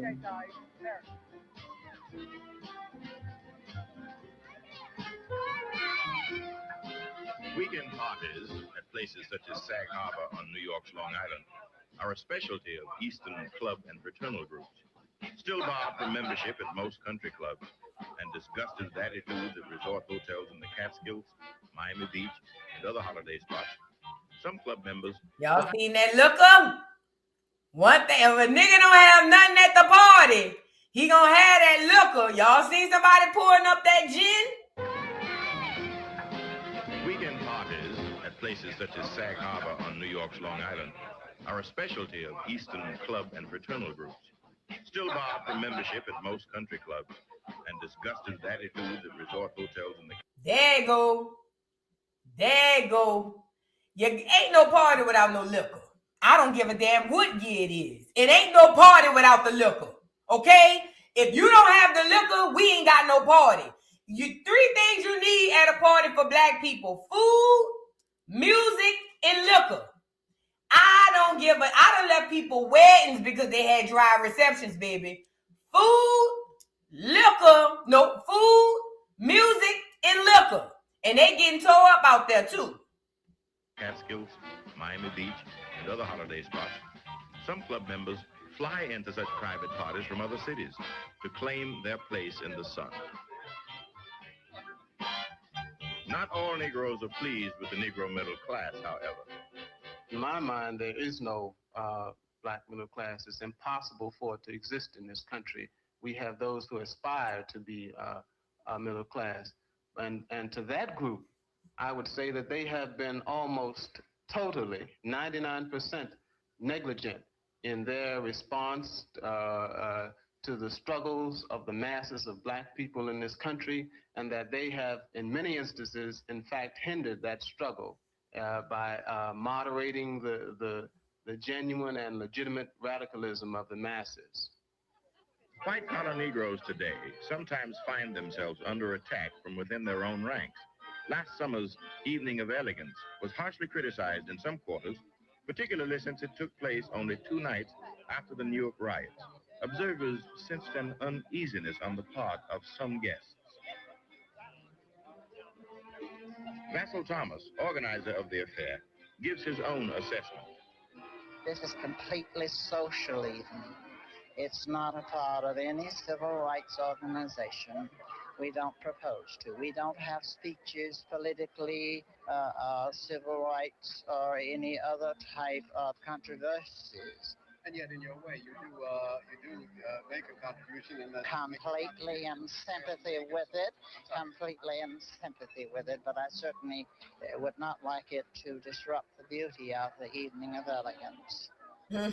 We have so many charming and responsible ladies and gentlemen here tonight, and I thought certainly that I could not expect the public to come to an affair and pay unless it were done for one or another worthy cause. And I might say that I'm delighted that the Urban League of Greater New York has permitted me to use their fabulous name.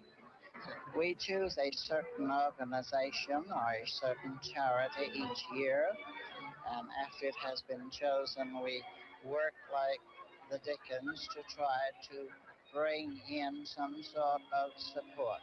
But the evening itself is so lavishly done, there's so much money put into the promotion of the evening of elegance that there isn't too much going to the particular charity that has been chosen. In other words, that man said he spent his money. Bitch, the party going on. So they had a riot a couple of nights before that.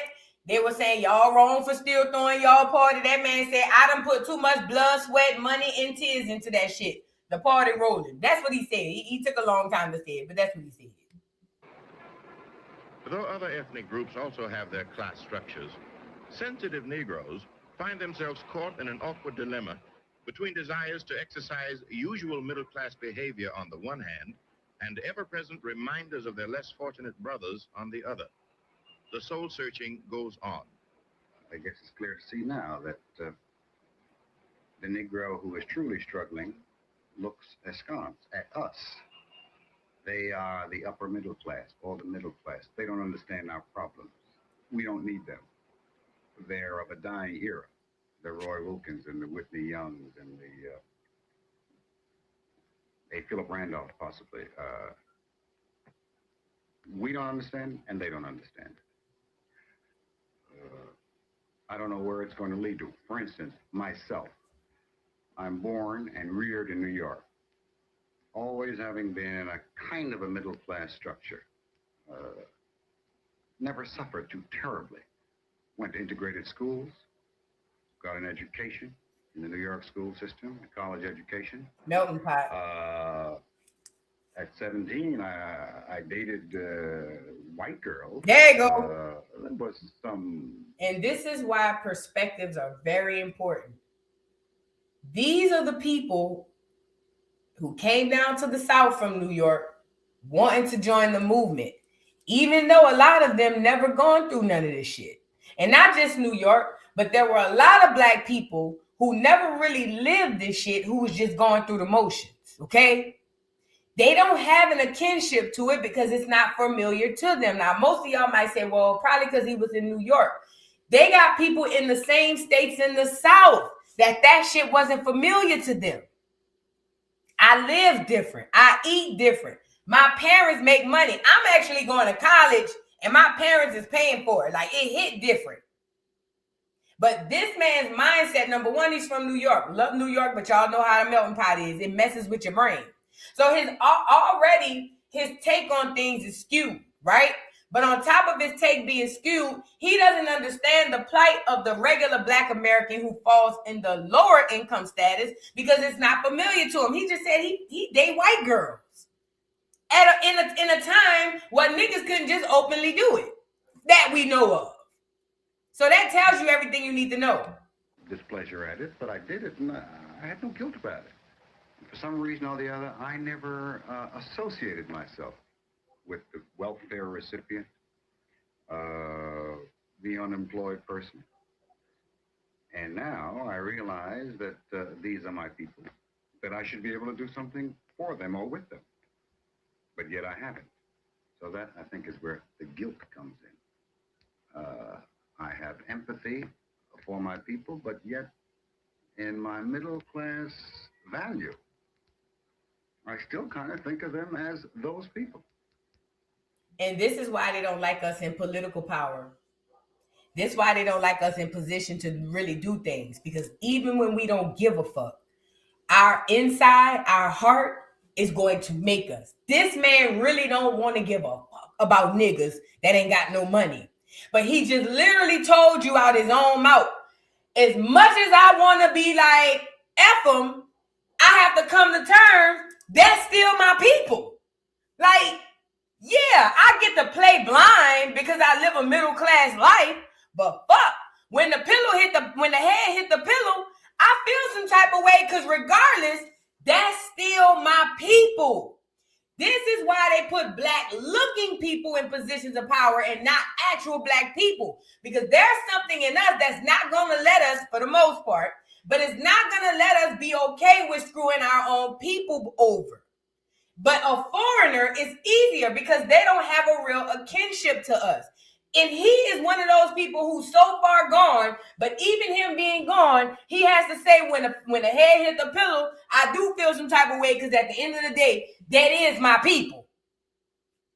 That's why they keep us out of positions of power. That's why when we were in it, they hurry up and got us up out of there, replaced us with a bunch of mulattoes and foreigners, and got us the hell up out of there.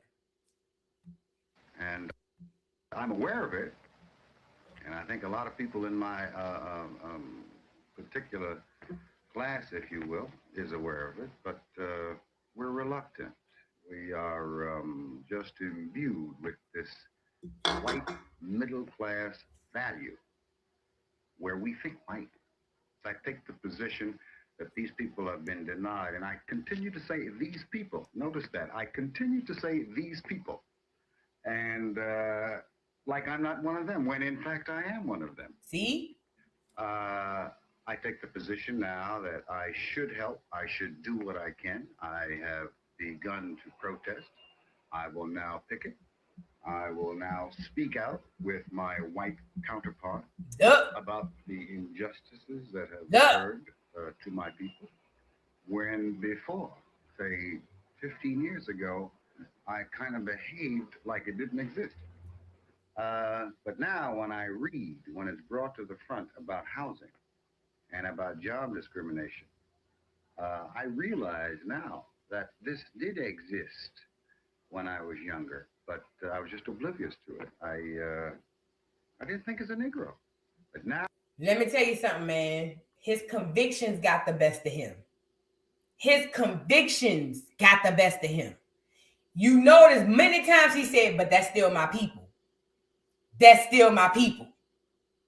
His convictions, and this is a black man who didn't even he knew it existed, but he never touched and seen poor blacks. He grew up in a well-to-do neighborhood. He dated white girls, for God's sake. He said prior to that, he could fake like it didn't exist, but once he saw it, he couldn't escape it. His convictions got the best of him. So he said, I went back to my white co-workers and started working on how to get my people straight. I'm protesting with them. I'm talking about this. Because his convictions will not allow him to just be okay. And these are the people. Yeah, he got a wake-up call. These are the people that the Most High are putting in position. The people who still have convictions. And it's not a lot these days. Now I'm thinking as a Negro, and I think more people in my group are thinking as Negro. Argue Act at this time is not supposed to have any program. While the gap still exists, there are those from both groups who realize the necessity of bridging it, such as at this candid committee meeting of HARU, Harlem's Anti-Poverty Agency. Agree wholeheartedly with the spirit of what Brother Kirby has said. I must point out this for you, though, to us. Let's not make the mistake of confusing HARU-Act staff availability with what CDA should provide. Now, the reason we pushed, and I want that to really be pushed, we'll be in Albany tomorrow, so somebody will have to push it here, maybe you, Madam Chairman, CDA to give us the money so he can staff your program so that you'll have staff you can depend on. Publicist Ophir Dukes, who works in the vice president's office, volunteers his spare time to work with underprivileged youths in the Washington ghettos. So we'll try to work out some arrangements to make things very convenient for you. If we can get a few Cadillacs, that would be great. Well, you know, I don't like no planes and no trains either. I don't like no trains. You know, I was on a train one time and just riding along, you know, and all of a sudden there's a big boom, you know, What man. happened? A plane fell on it, Jim.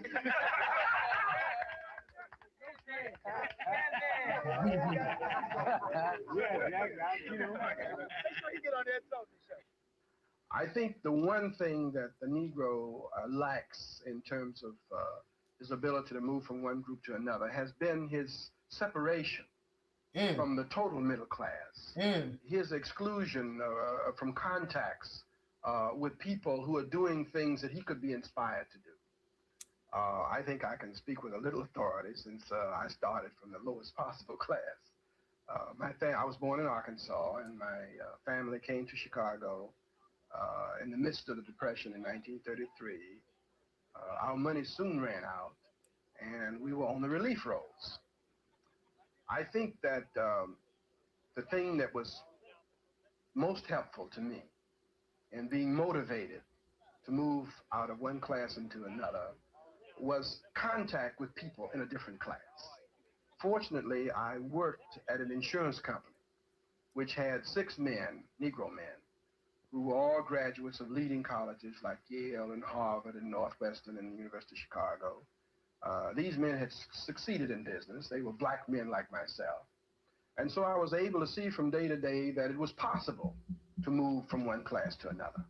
I don't think we ought to be content just to be in the middle class. I think just as there are whites in the upper class, I think we've got to have Negroes in the upper class. But the overriding problem faced by Negroes, particularly middle-class Negroes, has been the thwarting by the larger white society of Negro pursuit of the vaunted American dream. Present to you the President of the United States.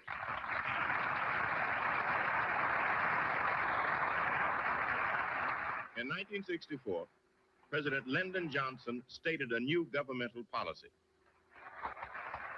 It is our task to carry forward nothing less than the full assimilation of more than 20 million Negroes into American life.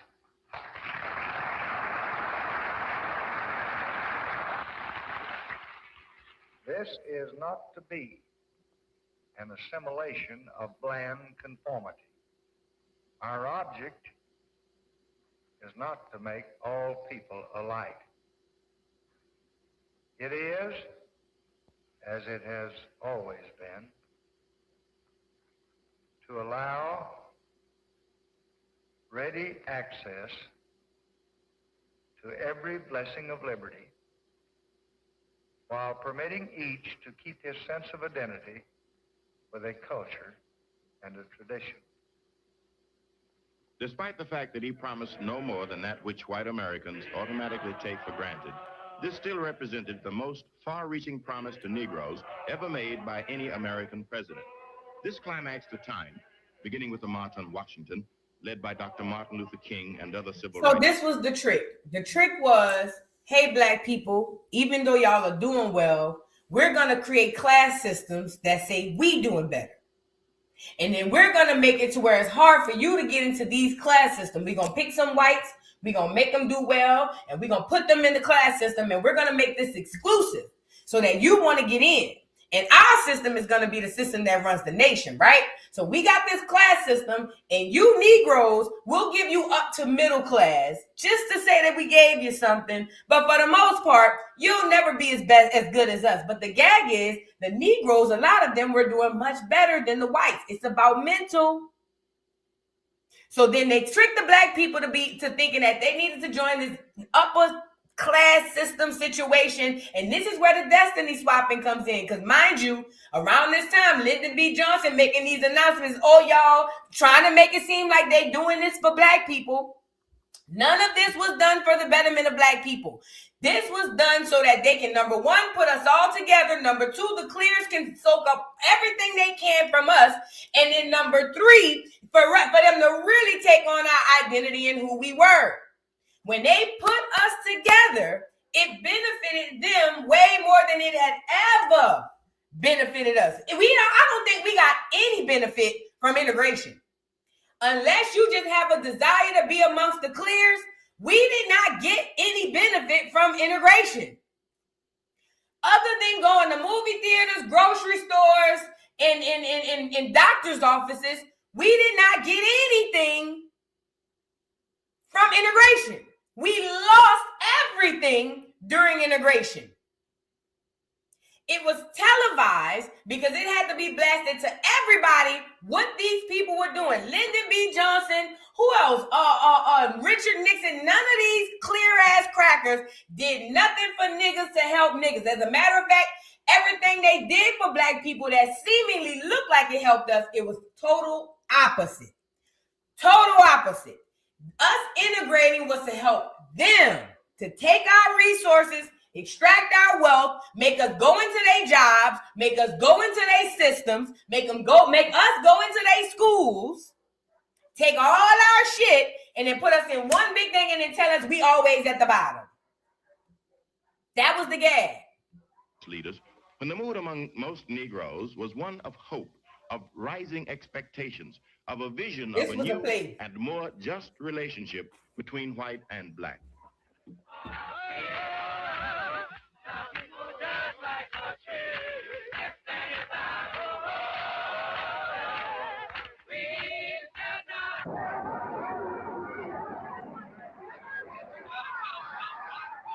But a new term was added to the American lexicon, white backlash. I've read newspaper articles of people, second-generation immigrants, saying, well, my father came here and he didn't have any civil rights bill to help him. What the person forgot was that his father wasn't black.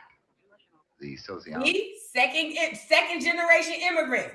They daddies and mama just came off the boat through Ellis Island. They mad because y'all fighting for civil rights and y'all already doing better than them. They poor whites. You can look at them and see poor, busted, and disgusted. You niggas are well-dressed. You're singing, talking about rights. We poor. What you mean? What rights? My parents came off the boat disease infested, no money, no nothing. Even though they got set aside, they won't tell you that.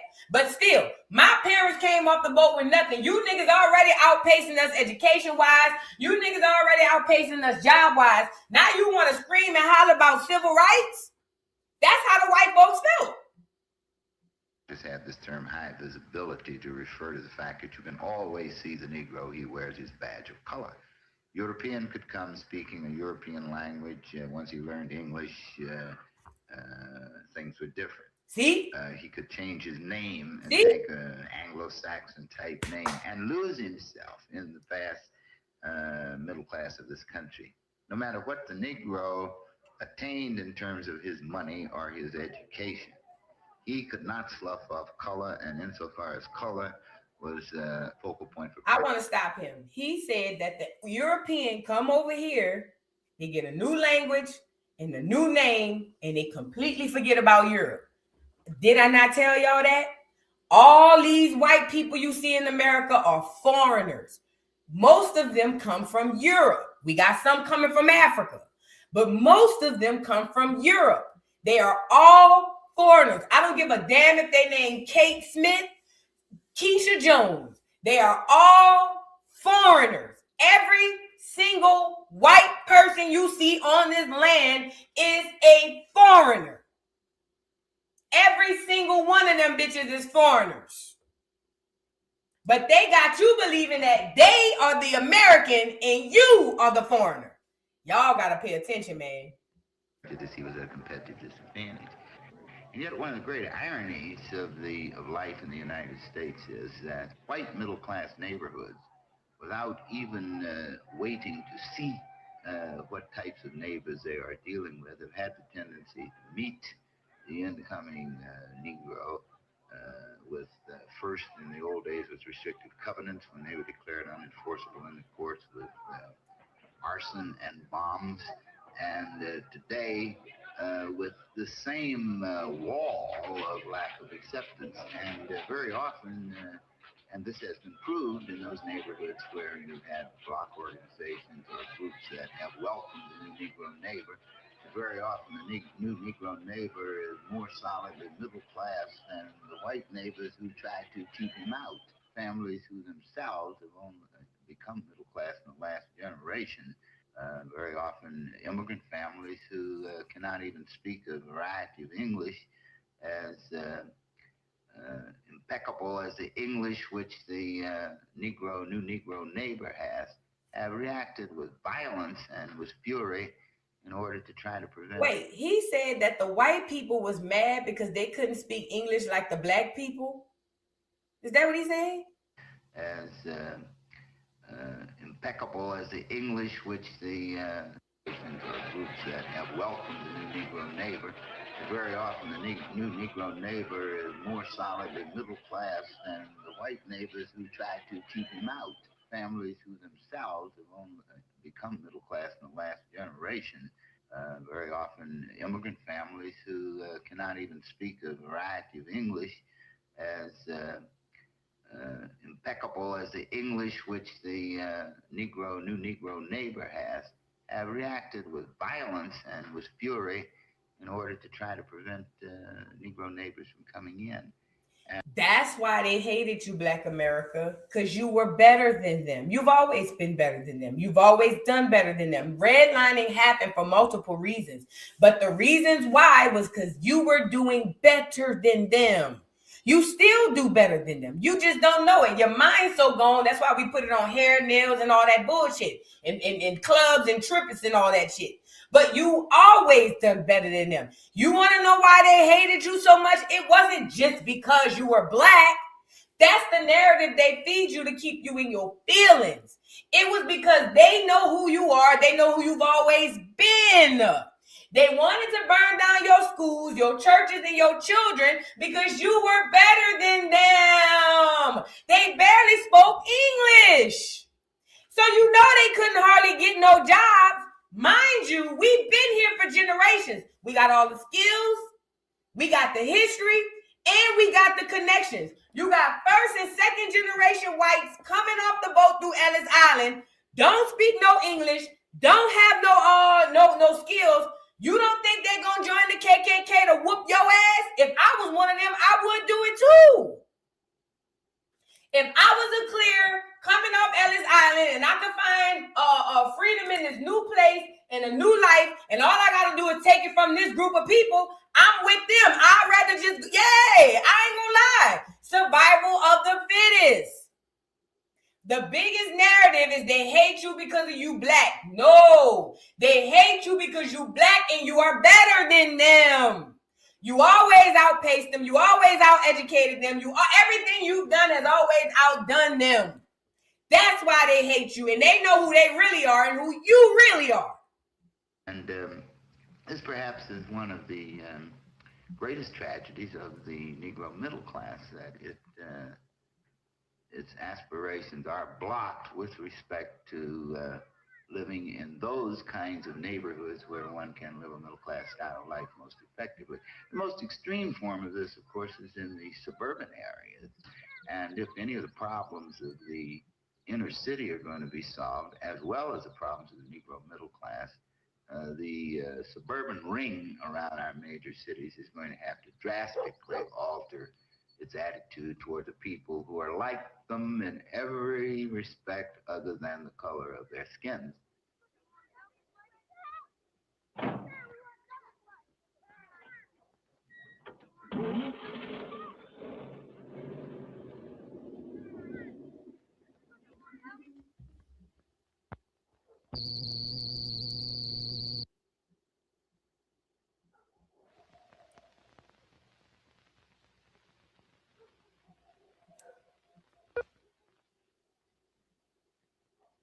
I was quite shocked at many places.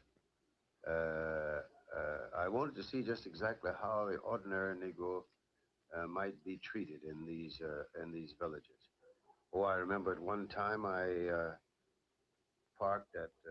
Millionaire Chicago scientist Dr. Percy Julian, co-chairman of a committee of Negro businessmen pledged to raise $1 million a year for civil rights goals, tells of a personal experience.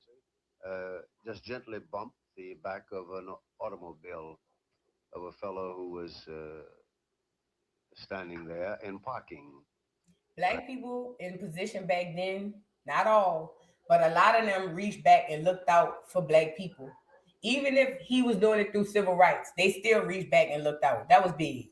I bumped his car slightly, and then I jumped out and I said, "Oh, pardon me very much. I wanted to see how he would accept an apology." Well, he called me a 3-letter name, and with black in front of it. And I asked him, please not to do that. It wasn't necessary. But then he jumped up and ran into a store. "I'm going to call the police. I'm going to call the police." The police came and asked him. He said he wanted to institute a claim for damage. I had damaged his car, and the police tried to see where the damage was. There was no damage. And yet he was just furious. He was, I began to wonder, well, just how deep is the hatred of a person of this sort? I went over that, over and over that experience many, many times. As I went through these suburbs, and I would ask children how many of them had a Negro friend. They would look at me as though they were astonished, and hardly a child I could find who said he had a Negro friend in any of these places. One might say, "Oh, I know one," and the innocent children. And I realized that really the great impact of the ghetto, the great impact of the philosophy of the actual existence of the untouchable in America, which the Negro represents, that the white child does not know him, and the white child grows up in these insulated villages to come in contact with him later on and to pass judgment on him, to represent him in Congress, to represent him to try him on a jury, to send him to the army as a member of a draft board. And they never know him, and they don't know what, all they know is hearsay about him, rumors about him. And this has not been overcome by the large number, even though there are larger numbers of people of goodwill who teach their children the proper things.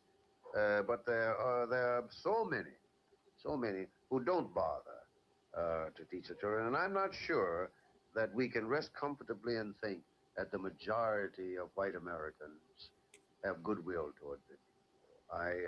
Unfortunately, I wish I could keep this dream. But I'm afraid that these experiences to which you refer made me doubt that I could have any such dream as that. So now this man, a millionaire doctor who do research, I'm talking about raise $1 million a year for civil rights, get into a fender bender, and some poor white trash freaked out, run inside, call the police, get this nigger, this nigger, that, and the black man, being so educated, couldn't understand what was the big deal. I'm telling you, they hate you they hate you for more than your skin color. They hate you for way more than your skin color. Everybody knows who you are. It is evident in the things that you do on a day-to-day basis. The entire world does not survive unless you are in it. They all live off of you. You create the standard for everything. Everything. Civilization, everything. This world thrives off of you. The only people who don't know it is the people that's being used. The only people who don't know it is us. They know it. I told y'all. It's like one big ass joke. Everybody's in on it except us. They don't just hate you because you black.